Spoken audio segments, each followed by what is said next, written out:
This agreement, the Regional Education Agreement, is definitely a historical moment in Kahnawake education history, but also for the 22 First Nations communities who are part of the First Nations Education Council. What it means is that it is funding that is going to be a sustainable funding, and more important too is predictable funding for our schools and for our community. Because of the fact that it's predictable, sustainable, what happens is that we can predict in terms of securing resources. We're able to plan much better than we are with program funding that we've experienced in the past. So it is definitely a monumental agreement.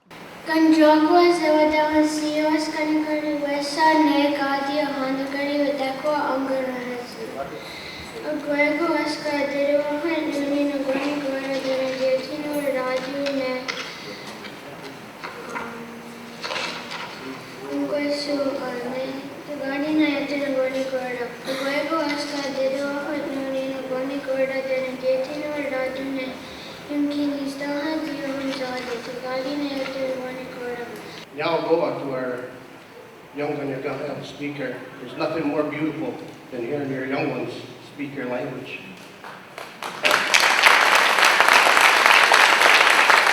It's a historical moment that's going to be preserve our education, our language, our culture through education for hopefully for till we're not here anymore. This isn't for myself or anybody at KEC. This is for our communities and it's for our children. The end of, not the road, but the end of one part of the journey that is long-term, in order that our communities are provided with the best capacity possible to raise the profile of education and raise the success of education success for our students.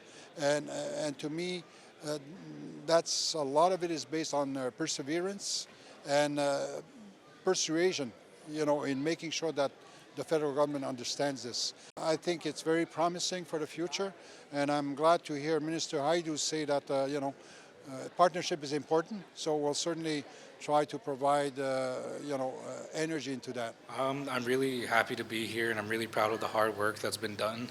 It's been a while that this agreement has been worked on, and the two directors of the Kahnawake education system, they put a lot of hard work into it, so I'm really glad to see that this has finally come through fruition. And I think it's going to have really good effects. One of the things that we talked about is how it's going to provide us with more flexibility and stability. That stability coming where we know that we're guaranteed this funding for these next several years, and we can use that money how we see fit, and that's where the flexibility comes in. We can use it in the ways that we see fit, which is a lot different than how things ran in the past. Because also part of this agreement is that we make the decisions in terms of how we want the funding spent, where priorities are.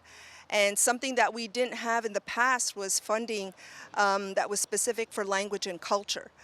So there's many areas that we required and requested and demanded in part of this formula. So we as communities, First Nations communities, developed the formula.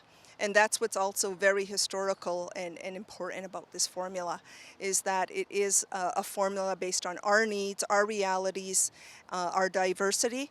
And what it will do is it is intended to meet the needs of all our students, so to close gaps and ensure that services and the needs of our communities and our students, they're successful in whatever life path they choose.